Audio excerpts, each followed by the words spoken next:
Going live. Hold on. Hide the banner. Got to call mom. Put that up there. All right. Can you guys see me? I know before I was like this and you guys couldn't see me and I could see myself, but now, all right. Let's call mom. Let's call mom. Mama.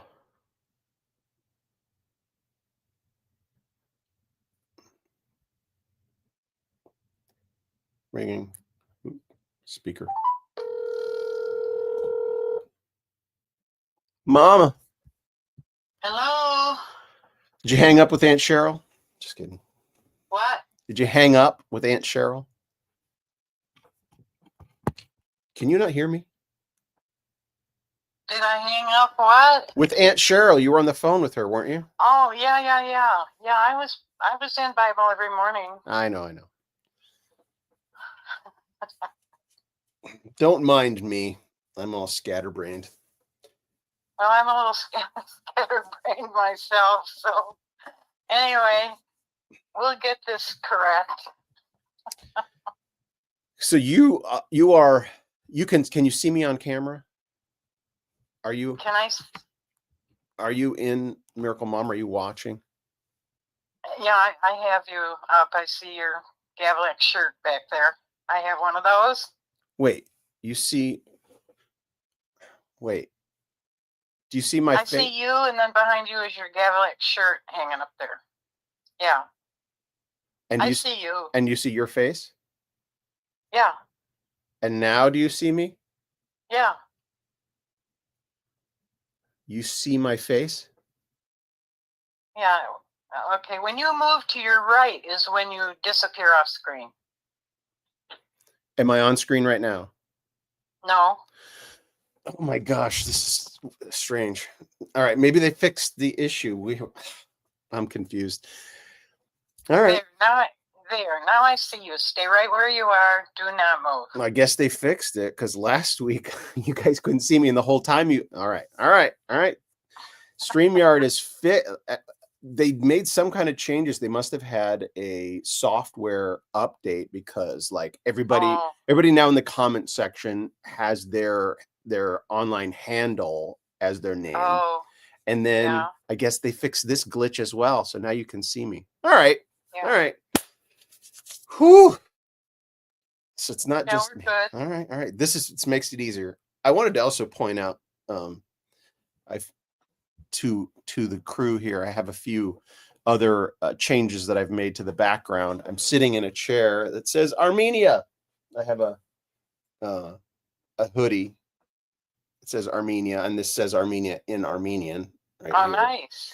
And then this is a scarf that obviously says Armenia. Just a few of the. Is the scarf the colors of the flag or no? Yeah, this is the Armenian flag. Oh, okay. And never mind. I was going to go on a unnecessary tangent. Oh, all right. So, how are you, Mom? I'm good. Slow going in the mornings, but I'm glad to be alive. Slow or not, I'm glad I'm here. Yeah, better slow than not at all, right? So you have a nurse that comes over frequently, or what's going on? It's like right now the nurse comes every Monday and every Thursday. Oh, okay. So twice a week. And the purpose is to, teach me how to change the bag. You have to do a little preparation of the bag, the new bag, and then take off the old bag. And there are certain steps you absolutely have to follow in order. They're not complicated. It's just a matter of getting the steps down so that it becomes automatic over time. Right. Best practices for sanitation and health. And Monday I did the bag. I did everything myself, and the nurse is there, to watch and help me along the way. So I had my first successful bag change on Monday, everybody. Come on, celebrate. Go Miracle Mom. I'm sorry. It sounds so funny. Oh, she changed her colostomy bag. Yeah, well, Hallelujah. at least you're not giving us the visual. No. And Vanessa's there and she participates and Yeah. watches too. So Good.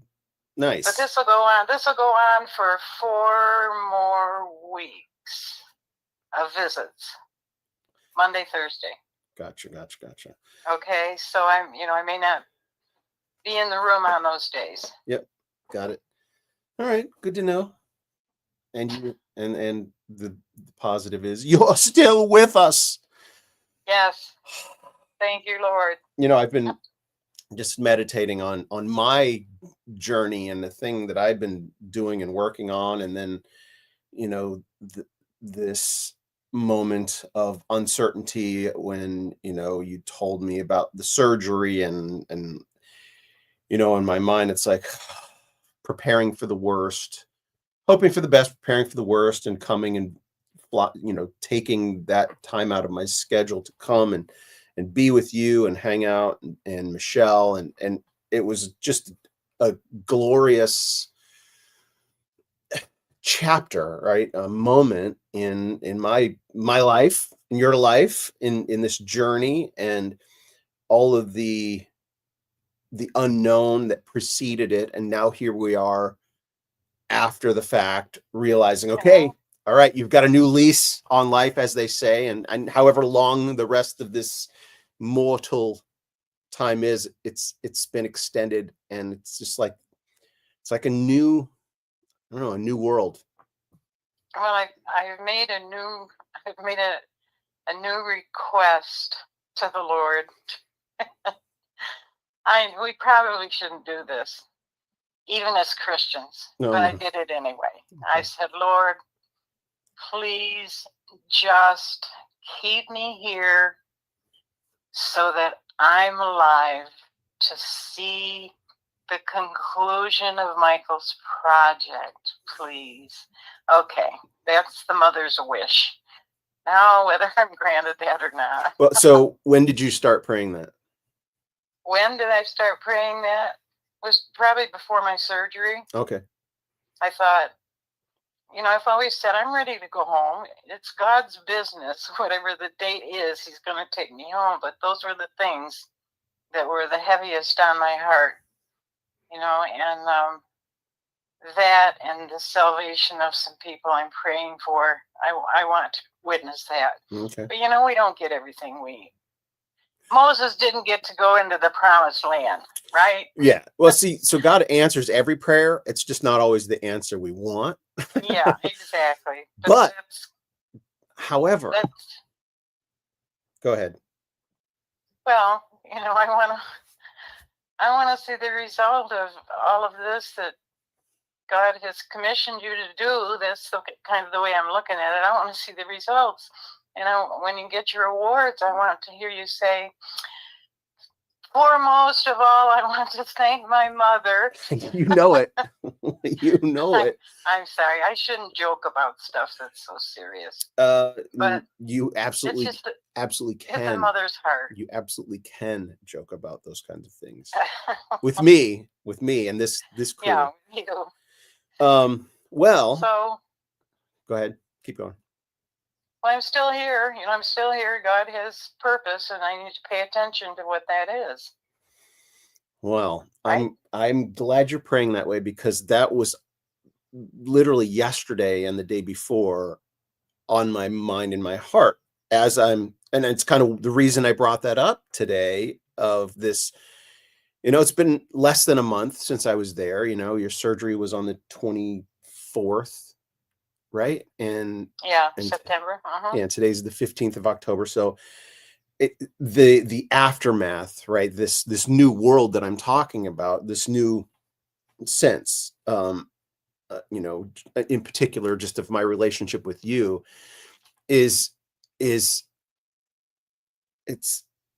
my thoughts were, like, oh, she is going to be here to see it. She is going to be here to see it happen. That's been on my heart and mind. It's like, I would say, I guess that's the word of the Lord from me to you. So we're in agreement. Yeah. Yeah. Yeah. So I do think, because I think as as I don't know, this isn't strange to say this, but as maybe as self-important as this might sound, I don't think I could. I think the Charlie Kirk assassination had to happen first. Yeah. It's like that is a moment in history that God had planned, right? It's a moment in history that God had, foreknowledge, foreordination even of, and it puts assassination culture Uh-huh. at the front of everyone's mind. And Right. and here I come along with the story of an assassin. So Yep. so Timing. yeah, Timing. yeah. And another thing I want to reflect on. We'll get to the topic, the bottle cap storm, here in a sec. We'll get to that. But I was reflecting yesterday on when I arrived, because my flight to Minnesota to visit you was planned before, like a month and a half before what happened to Charlie Kirk. Uh-huh. The it was on the calendar, the flight and everything, and it literally, the day of the memorial is the day I flew in. This huge event that happened in Phoenix, Arizona, Maricopa, right? Yep. This huge event that happens there. I would have been there, but I had Yep. something more important on my schedule. Right. And I land and I come by the hospital to see you, or no, I come by your place before. I come by your place to see you and touch down and give big hugs. And then I go to Michelle's place and she sets me up in the downstairs apartment that they have. And it's time for me to go sleep off the jet lag, literally the day I arrive. And I turn on the TV and it's the memorial service, and I'm able to sit there for hours and watch these Yep. incredible speeches just by myself, isolated, alone, away from all distractions. And I sat there Uh-huh. and I turned on my phone and recorded some of it, and I turned the phone on me and I recorded myself experiencing these incredible words of praise for Jesus Christ being uttered by the most powerful people in the world. And I'm like Yep. crying, and I'm like, okay, God, that's something you arranged for me to experience Oh, yeah. ahead of time. And it's all just confirming and emboldening and exciting. And then you come out of the surgery and you're doing great. So it's like a new beginning right now. That's how I feel. Oh, So, yeah. And let the truth be known. Whether I'm here or whether I'm with the Lord, I'll be seeing it. yes. So Yes. I'm happy with that. You already see it. It's even like Lucas is saying in the comments here. He says, I've known here. Oops, I didn't put the comments up here. He says, I've known that your project will succeed in due time. I can see it like it's already happened. And that's like when I first came across this project, I could see it down the road already happening, right? It's like so self-evident, right? It's so no-brainer. It's like, oh yeah, this is something that has to So be God told. gives us that vision first. Yep. Yeah. And then that's what it is. Vision, being a visionary, being a seer, right? Like the prophets of old, they dwell with Right. God, they meditate on the word of the Lord, they stay in the God's, intimate circle, right? And just dwell with him and listen to his word. When you listen to his word, he just kind of shows you how things are and how things should be. And then when you're so familiar with that, you're able to put two and two together about the things that are happening around you and project forward and see. It's not like you get this sudden thing from the sky that shows you a thing in the future. It's by dwelling with the Lord and taking on his. Are you seeing it with spiritual eyes is what we see it with. Yeah, right. It's it's permanent. Right. The physical eyes are, we look around us, but the spiritual eyes are yeah, you get it. Anyway. All right. We could do this for the rest of the time, but we've already taken 15 minutes. I want to hear this story. I don't even know if I've heard this story, Mom. Tell us about the storm that hit the men's dorm. Oh God. Well, This is a memory from back in college. Here we go, back to college, 1963, 1964. I'm a sophomore in college by that time, and you remember my friend Cheryl and the blueberry pancake fiasco. Yep. Well, and you know, Cheryl's a year ahead of me. That's just, she took some college courses in high school and graduated a year ahead. But when I went to college and she was there, we remained best buddies and roommates and the whole thing. Remind me the name of the school. Oh, Roberts Wesleyan College in North Chi-Line, New York, which is the suburb of Rochester. Got it. And it's a Christian college. Okay. You know, we've been there a couple years. And it's a small college, probably 700 students. So this is really like family. I'm so glad I went to college when I did. It was like family. Nice. And the campus atmosphere, of course, had a religious foundation to it. All right, you've got that picture. There were only two dorms. There was the women's dorm and the men's dorm on campus, separated. Women's dorm on one end, men's dorm on the other end.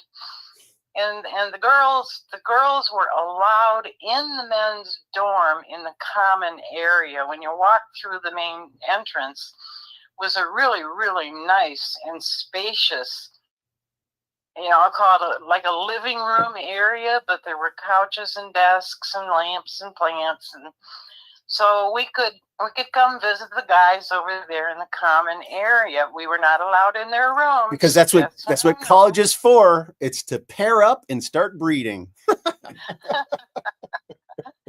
know, back in those after days, getting married. You know? After getting married.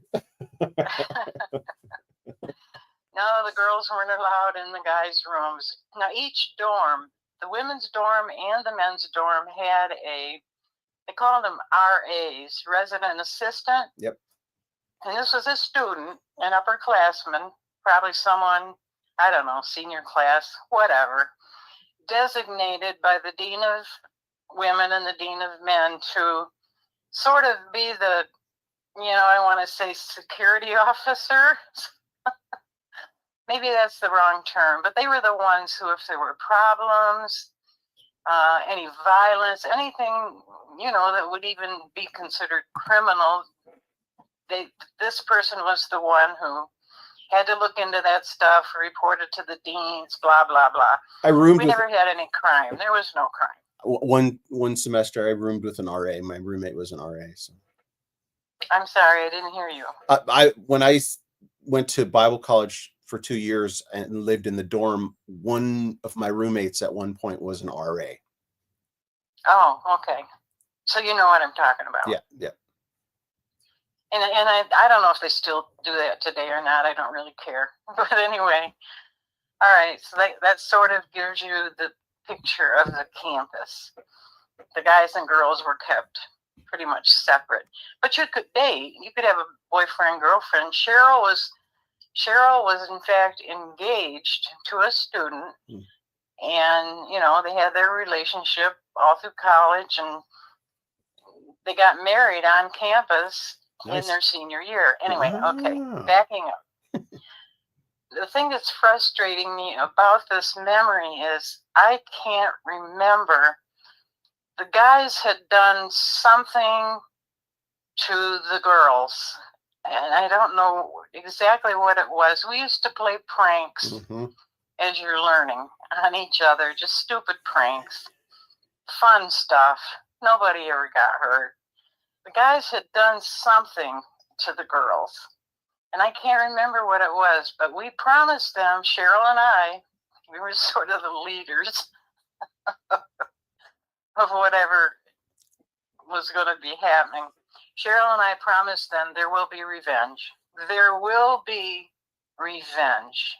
Really? You won't know when, so but it's coming. You were a prank. You were the head of the women's prank team? Head of the captain of the women's prank team. She was the captain. I was the assistant. Co-captain. So, and we left it at that. You know, we just let them know. We let them know. So, but this all began in the beginning of the school year. So Cheryl and I got together and we came up with a plan. And the plan was, what we decided to do was each dorm, the dorms were only 2 stories, you know what I mean? First floor, second floor, all dorm rooms. Well, there were vending machines at the lower level, a vending machine. Next floor, we have vending machines where you could, it wasn't snacks, it was drinks, pop, mainly pop, and I don't know what else, tea, whatever comes in a can and a bottle. So what we did was we decided, okay, we need to start collecting bottle caps. So we put cardboard boxes by the vending machines, and we sent out a notice to the whole campus, the women's dorm and the men's dorm. Cheryl and I are in the process of saving bottle caps and pop, you know, those pop, or the can where you pull the tab, the cap off there. We want to save those. We have a purpose for them. We'll let you know what it is later. But please, you know, when you buy your drink, please put your caps in the cardboard box by the vending machines. How much were the drinks, by the way? Oh, I don't know, 25 cents. Oh my gosh. Maybe less than that. Like a dime. All right. Well, we really were surprised that everybody, they got on board, including the guys. You know, oh, cardboard box, bottle caps. Great. Yeah, you can have them.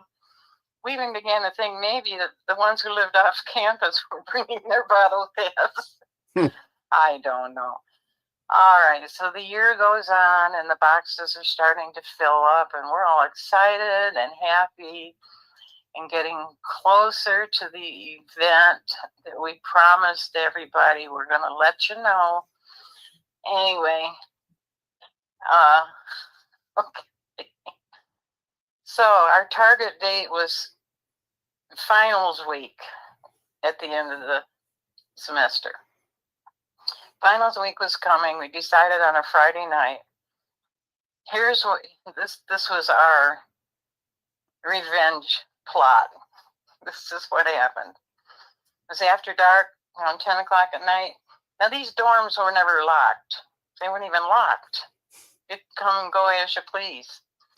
We go over there, it's about 10 o'clock at night, and it's all quiet. We go to the men's dorm, and what we had done was we took 2 great big cardboard boxes, emptied all the bottle caps into each big cardboard box. She had her box. I had my box. So we go over there, and we look in. There's nobody in the common area. All the guys were in their rooms, I guess, studying for finals or whatever they were doing. But, you know, there were lights on down there, so we came in the front door, and when you come in the front door, to your left and to your right are some stairs that lead up to the walkway all the way around that common area. And on that walkway are all the men's rooms. Got the picture? You're walking down, and the rooms are on your left. Walking down the other side, rooms are on your right. And then across the back, at the back end of the walkway, they're all guys' rooms. So the doors to the rooms face the common area? Yes. Okay. The doors to the rooms face the common area. And there's just a railing. There's a railing on one side where you can look down at the common area. It's really, really nice. Yeah, I can visualize it. You know, you can come out of your room, look over the railing, shout to whoever's down there and talk to them or whatever. All right, so Cheryl took her box. She went left. I went right. We're sneaking up the stairs. We get up to the walkways, and we devised our signal. We got in the middle of the walkway, overlooking the common area. She gave the signal. We took her boxes. They were big boxes of the bottle caps we'd collected, and we heaved. She heaved hers. I heaved mine. Now, we didn't let go of the box. This was just the bottle caps. She heaved hers. I heaved mine, and I mean, bottle caps came flying down into the common area and just buried the floor, buried the furniture, bottle caps flying everywhere. And of course, there was some noise. Mm-hmm. So as soon as the sound of that happening, the door started flying open because the guys heard it. What the heck is going on? Well, we hadn't considered that. You haven't devised your escape route. Teenage girls. Teenage. What a couple of fools. And of course, the resident assistant, he was the first one on board, and he saw us both. The guys grabbed us. They got us. Oh, honestly, Mike, I can't believe this. Resident assistant calls the men, the dean of men, and the dean of women. And they're on the phone. What do you want us to do? Nobody's hurt. It's not really vandalism. It's just one heck of a mess. But what ended up happening is because we did not escape, they got us. So the deans got together and said, well, the right thing to do is to have them clean up that mess. Make them clean it up. They said, whatever you decide to do, they're going to clean it up. That's the solution. Well, what they decided was, all right, Cheryl, all right, Bonnie, here's the news. You're going to clean this up, every single bottle cap, until this is cleaned up, and you're not going to do it with a broom or a dustpan. You're going to take those hands God gave you, and you're going to get down there, and you're going to pick them up. What?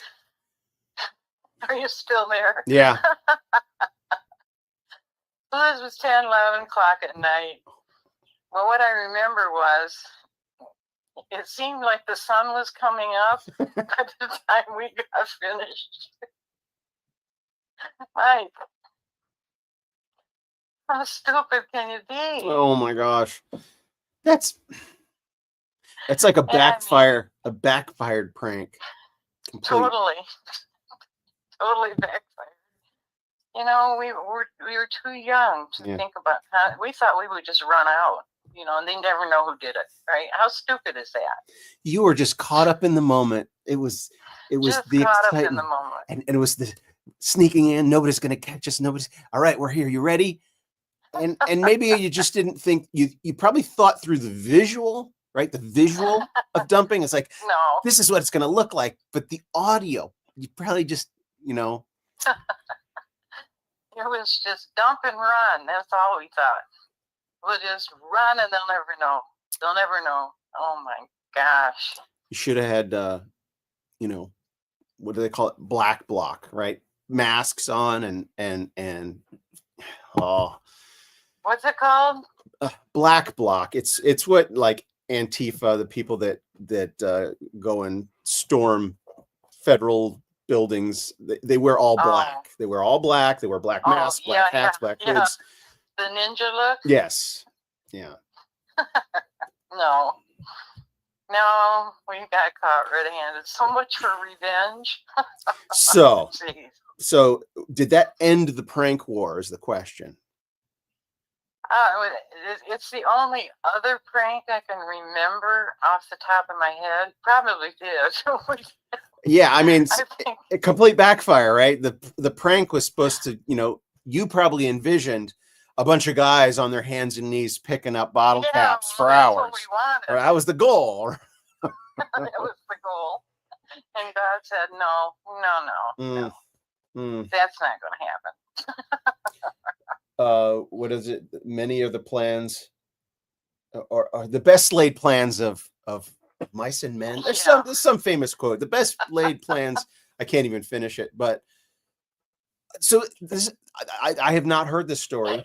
This is the first time I've heard all of these stories up to this one. Thank you. Well, after that, we just decided, I guess there weren't things that happened that we really needed to exact revenge on anybody. Let's put it that way. But that story is probably still going around campus today. Well, I don't know. It's a good, actually.